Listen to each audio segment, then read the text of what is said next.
Hello, this is Vikas Trivedi and welcome to the online session of current affairs. This is the first part of current affairs of January month. But before discussion of this particular topic, I want to say sorry first. इतने दिनों से मैं आपके लिए कोई नया video नहीं ला पाया, कुछ ऐसी परिस्थितियां थी जिनके चलते मैं आपके लिए कंटिन्यूअसली जो मैं वीडियो बना रहा था आपके सहूलियत के लिए वो मैं नहीं दे पाया। इसके लिए मैं आपसे अगेन सॉरी बोलना चाहता हूँ। देखिए ये जो वाला जो वीडियो है इसमें फर्स्ट पार्ट में मैंने जनवरी माह को डिवाइड किया है। पहला पार्ट जो हमारा है वो हिस्ट्री आर्ट और कल्चर को लेकर है। जनवरी के महीने में जितनी भी हिस्ट्री आर्ट एंड कल्चर से रिलेटेड जो भी नाम हैं, जो भी फिगर्स हैं, जो भी पर्सनैलिटीज हैं, उनके बारे में हम डिस्कस करेंगे। इसके बाद सेकंड पार्ट में हमारे नेशनल इंटरनेशनल चीजें होंगी, फिर उसके बाद कुछ दूसरी चीजों के साथ नई वीडियो आपके आएंगे। लेकिन मैं आपसे वादा करता हूँ, आश्वासन देता हूँ कि अब इस तरह का गैप नहीं होगा। और ये जो वीडियो है, इस वीडियो के अंत में जिस तरह से मैं हमेशा क्वेश्चन देता रहता हूँ, मैं हमेशा इस बार भी मैंने क्वेश्चन दिए हैं। और ये जो क्वेश्चंस हैं, इनके अगर आपको एग्जॉस्टिव डिस्कशन चाहिए या इनकी पीडीएफ चाहिए तो प्लीज आप मेरा टेलीग्राम अकाउंट ज्वाइन करिए। चलते हैं वीडियो की तरफ कि क्या इंपॉर्टेंट वीडियोस हैं, कौन से इंपॉर्टेंट एरियाज हैं। तो आपके सामने सबसे पहले जो एरिया आ रहा है वो दोस्तों एरिया आ रहा है इंडियन हिस्ट्री कांग्रेस। कंफ्यूज मत होइएगा इंडियन नेशनल कांग्रेस से। इंडियन हिस्ट्री कांग्रेस हर साल होने वाली एक मीटिंग है, एक सम्मेलन है जो इस बार चर्चा में इसलिए रहा क्योंकि ये दिसंबर माह में होने वाला था, लेकिन ये पोस्टपोन कर दिया गया।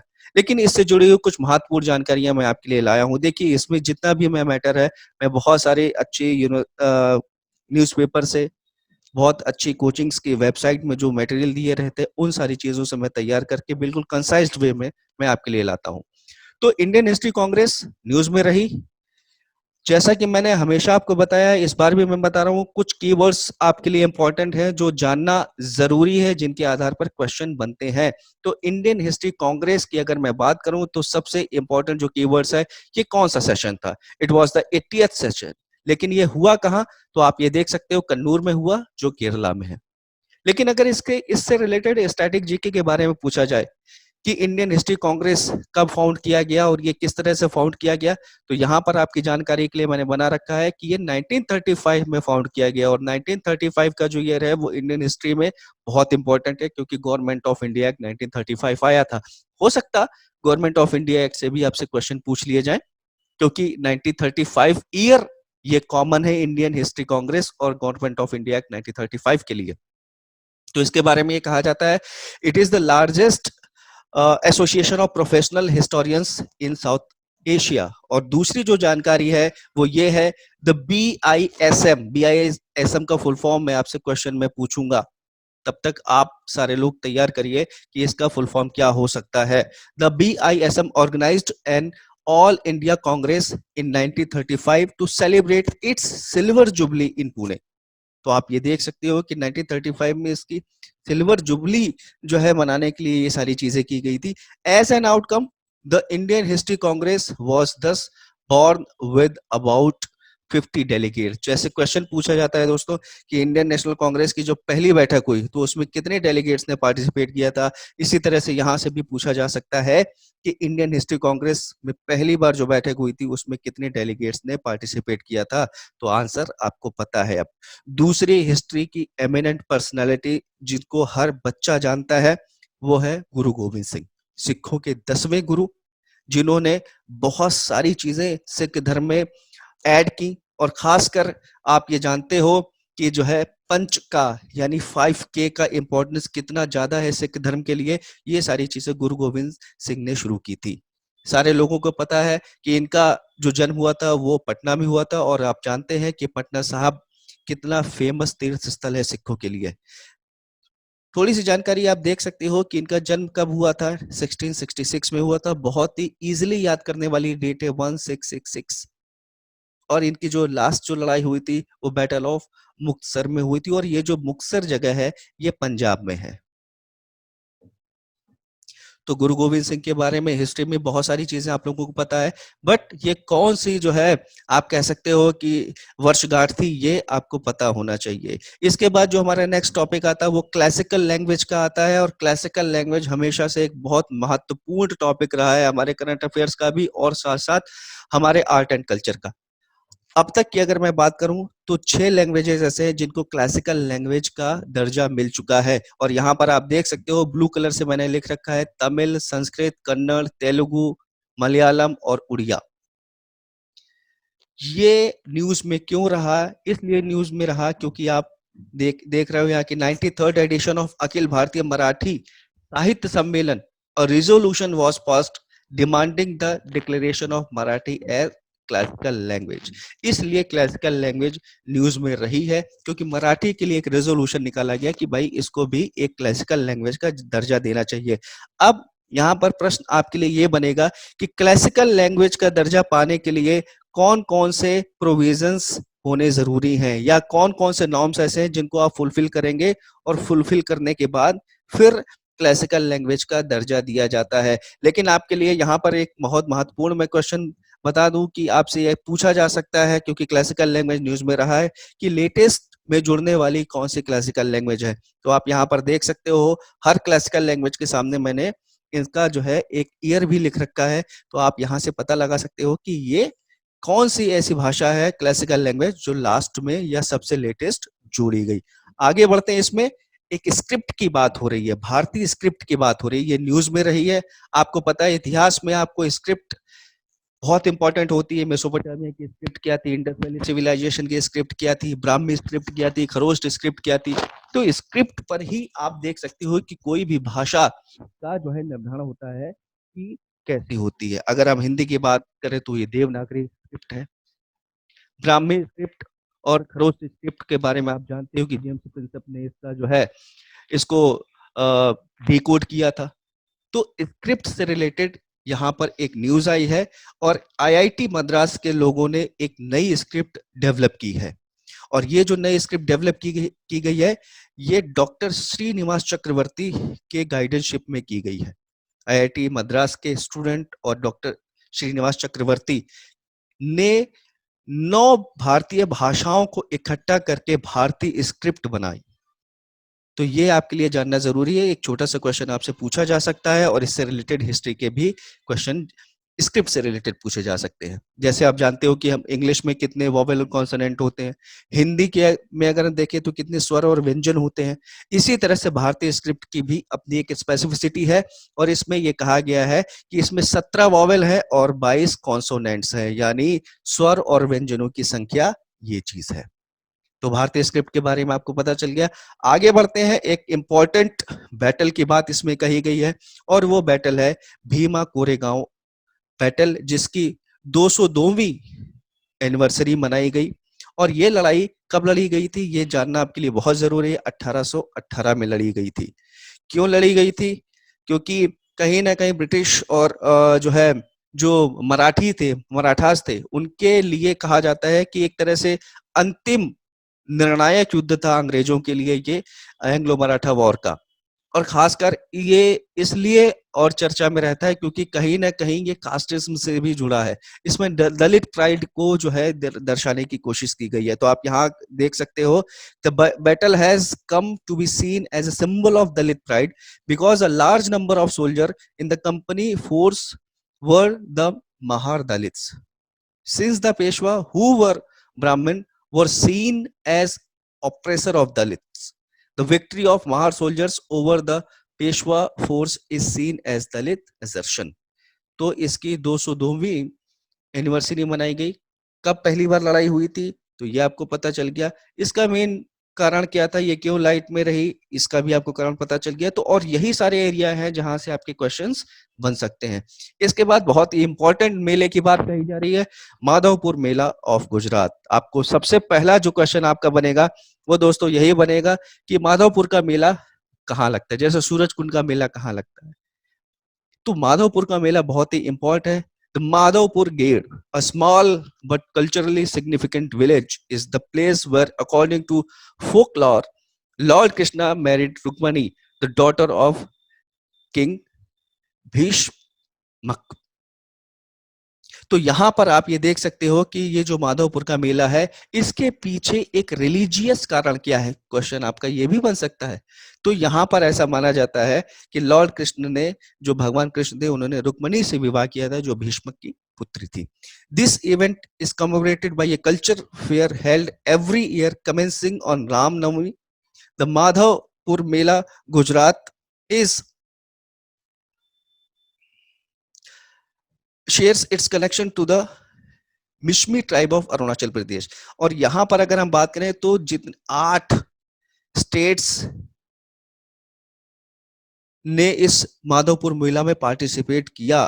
ठीक है, ये होने वाला था जनवरी, लेकिन ये टल गया जो है क्या कहते हैं अप्रैल तक। और इसमें 8 जो है स्टेट एसोसिएटेड थे। और दूसरी चीज, ये 8 स्टेट्स का गुजरात के साथ किसी ना किसी तरह का कनेक्शन है। तो माधवपुर मेला लाइमलाइट में था, न्यूज में था, इसलिए आपके लिए ये जानना जरूरी है। अब देखते हैं आगे क्या है।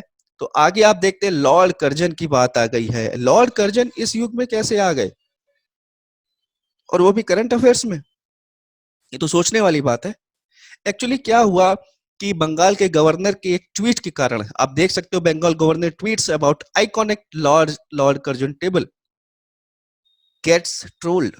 यानी बंगाल के जो गवर्नर हैं, उन्होंने जो ट्वीट किया उसमें लॉर्ड कर्जन टेबल के या लॉर्ड कर्जन ने जो भी चीजें की हैं उसको आइकॉनिक बता दिया। और इस वजह से कहीं ना कहीं लॉर्ड कर्जन का नाम करंट अफेयर्स में आता है। जबकि लॉर्ड कर्जन का नाम अगर हम इतिहास में देखें तो एक बहुत ही क्रूएल टाइप के वायसराय के रूप में, क्रूएल टाइप के आप कह सकते हो गवर्नर जनरल के रूप में आता है।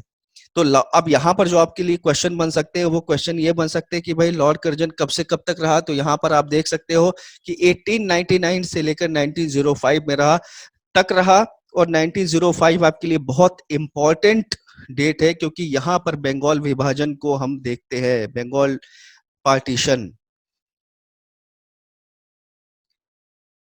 लेकिन लॉर्ड कर्जन ने बहुत सारी चीजें शुरू की, भारतीयों के लिए नहीं शुरू की थी उसने, अपनी अंग्रेजी हुकूमत के सहूलियत के लिए सारी चीजें शुरू की।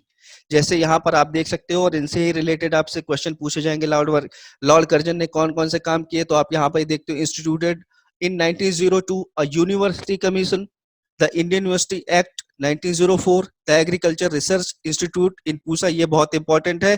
और ये जो पूसा बिहार में है, अब यही आपका दिल्ली में पूसा इंस्टीट्यूट के नाम से जाना जाता है, और आज इसको IARI के नाम से जाना जाता है, इंडियन एग्रीकल्चर रिसर्च इंस्टीट्यूट के नाम से। इसको बसाने का जो क्रेडिट जाता है वो लॉर्ड कर्जन को जाता है। एक्चुअली पूसा में जो है क्या कहते हैं कैलेमिटी हो गई थी, इस वजह से वहां से ये ट्रांसफर करके दिल्ली में फाइनली एस्टेब्लिश किया गया। और इसके साथ साथ आप देख सकते हो imperial cadet corps was set up, passed a law called the ancient monument act 1904। ये बहुत ज्यादा क्वेश्चन आपके हिस्ट्री में पूछा जाता है। एंशिएंट मॉन्यूमेंट एक्ट किसके समय में पेश किया गया था, ये बहुत इंपॉर्टेंट हिस्ट्री का क्वेश्चन बनता है और आपके स्टैटिक जीके का क्वेश्चन बनता है। तो लॉर्ड कर्जन न्यूज में थे, लेकिन लॉर्ड कर्जन न्यूज में आ तो गए, लेकिन हम लोगों के लिए एक दिक्कत पैदा कर गए कि लॉर्ड कर्जन से रिलेटेड अब क्वेश्चन आपके पूछे जा सकते हैं, और अच्छे खासे क्वेश्चन पूछे जा सकते हैं। इसके बाद एक दूसरे आइकॉनिक हिस्टोरियन फिगर हमारे सामने है, लाला लाजपत राय। इनका कंट्रीब्यूशन भारत के लिए, भारतीय संघर्ष के लिए बहुत ही बड़ा कंट्रीब्यूशन है। और आपको पता है साइमन कमीशन के विरोध में लाठीचार्ज में इनकी डेथ हुई थी, और इन्होंने ये कहा था कि मेरे शरीर पर लाठी का एक एक प्रहार अंग्रेजों के ताबूत की आखिरी कील सिद्ध होगी। तो 155वां जन्म उत्सव इनका मनाया गया 28 जनवरी को।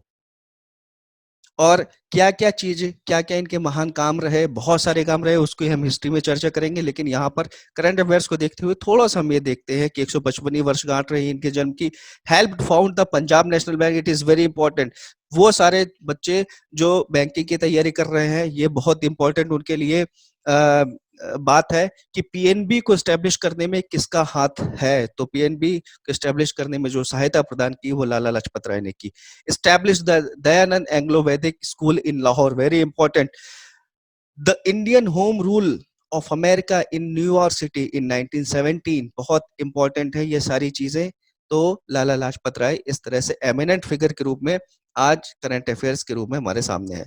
उसके बाद एशविज 75th anniversary of its liberation, ये बात आपकी वर्ल्ड वॉर सेकेंड की आ गई है दोस्तों।